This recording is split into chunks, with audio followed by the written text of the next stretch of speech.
Hi, this is Lynn, and I'm your daily reader from First Baptist Church of Machesney Park, where we take you on a journey through the Bible, reading 3 to 4 chapters a day, about 10 to 15 minutes that will take us through the entire Bible in a year. I'm excited to read this for you, and I'm ready to go on this journey, maybe for the first time or maybe for the next time, to read through God's Word to mankind, the Bible together. So join us in this journey through the Bible as the events unfold throughout time. Day 16. Chapter 48. After this, Joseph was told, "Behold, your father is ill." So he took with him his 2 sons, Manasseh and Ephraim. And it was told to Jacob, "Your son Joseph has come to you." Then Israel summoned his strength and sat up in bed.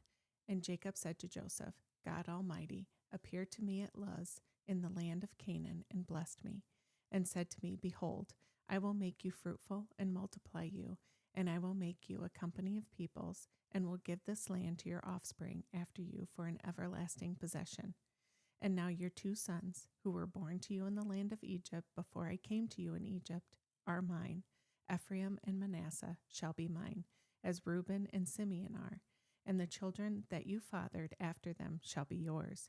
They shall be called by the name of their brothers in their inheritance. As for me, when I came from Paddan, to my sorrow,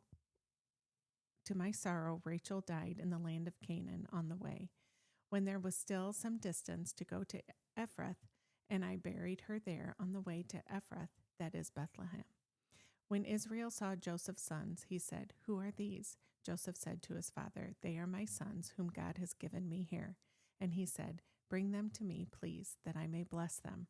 Now the eyes of Israel were dim with age, so that he could not see. So Joseph brought them near him, and he kissed them and embraced them. And Israel said to Joseph, "I never expected to see your face, and behold, God has let me see your offspring also."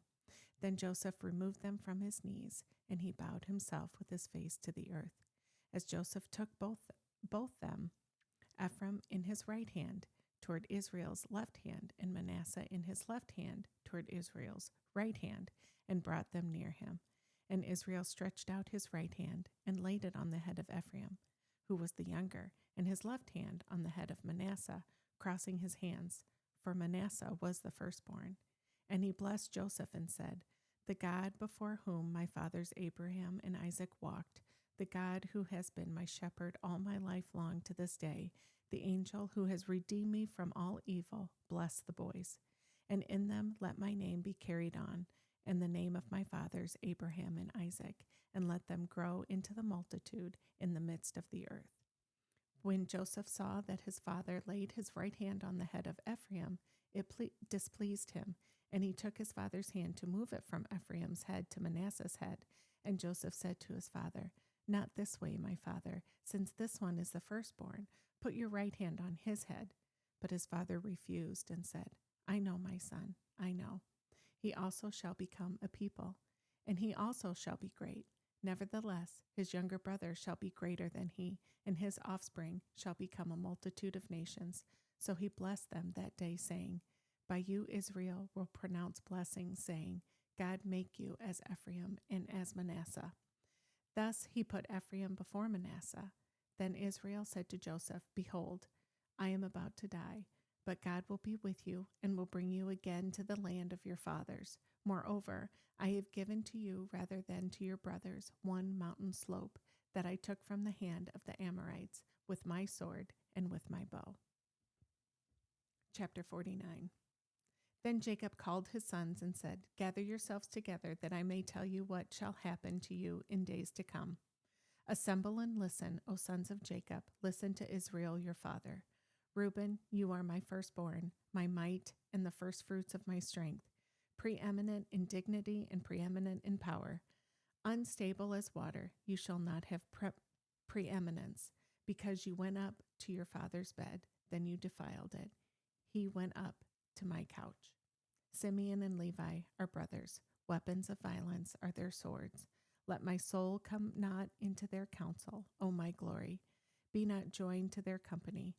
For in their anger they killed men, and in their willfulness they hamstrung oxen. Cursed be their anger, for it is fierce, and their wrath, for it is cruel. I will divide them in Jacob and scatter them in Israel. Judah, your brothers shall praise you. Your hand shall be on the neck of your enemies. Your father's son shall bow down before you. Judah is a lion's cub. From the prey, my son, you have gone up. He stooped down. He crouched as a lion and as a lioness. Who dares rouse him? The scepter shall not depart from Judah, nor the ruler's staff from between his feet, until tribute comes to him, and to him shall be the obedience of the peoples, binding his foal to the vine, and his donkey's colt to the choice vine. He has washed his garments in wine, and his vesture in the blood of grapes. His eyes are darker than wine, and his teeth whiter than milk. Zebulun shall dwell at the shore of the sea. He shall become a haven for ships, and his border shall be at Sidon. Issachar is a strong donkey, crouching between the sheepfolds. He saw that a resting place was good, and that the land was pleasant, so he bowed his shoulder to bear, and became a servant at forced labor. Dan shall judge his people as one of the tribes of Israel. Dan shall be a serpent in the way, a viper by the path, that bites the horse's heels, so that his rider falls backward.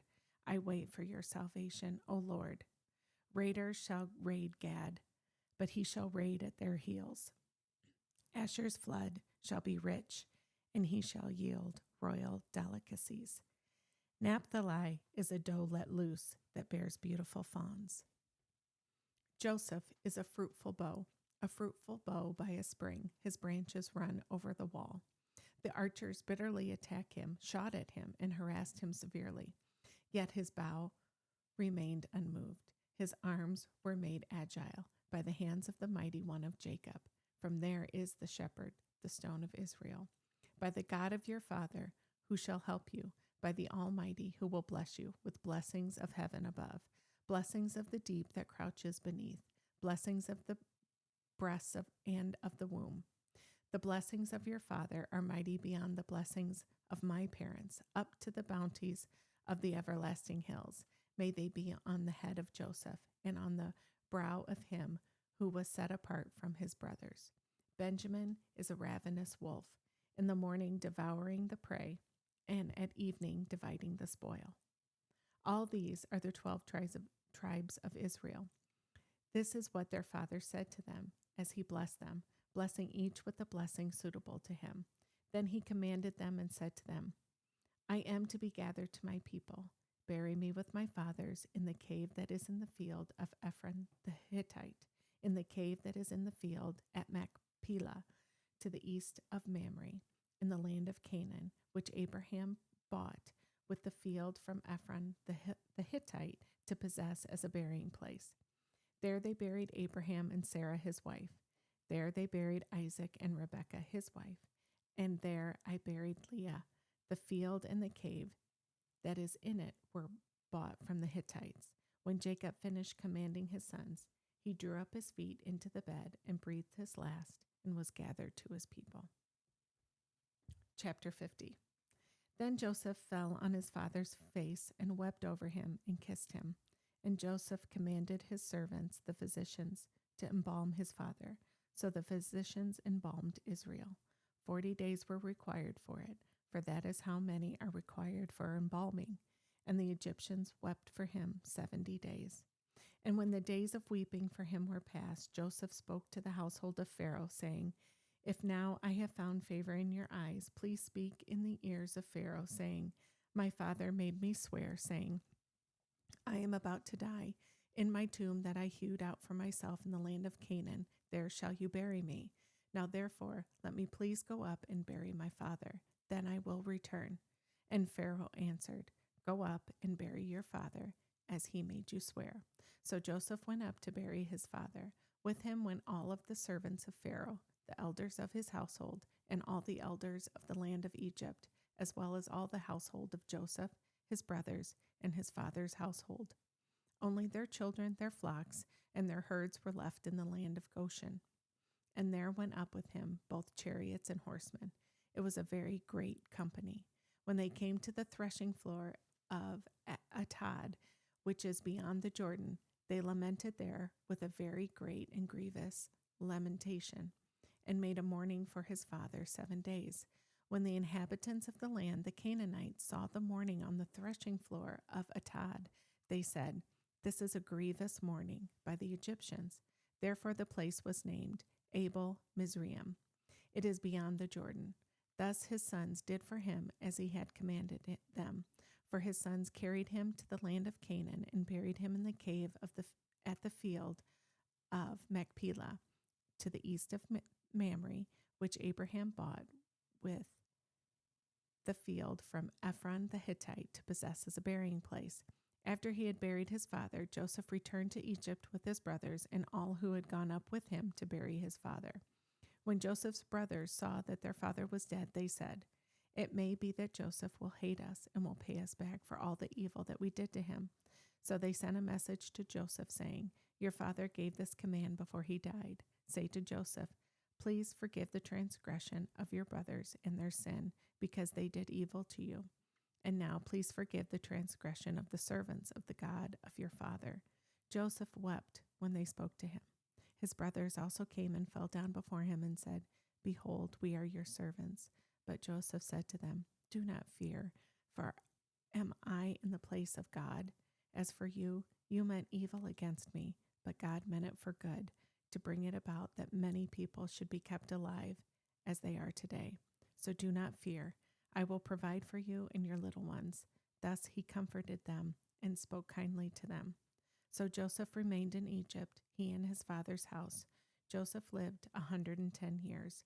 And Joseph saw Ephraim's children to the 3rd generation. The children also of Machir, the son of Manasseh, were counted as Joseph's own.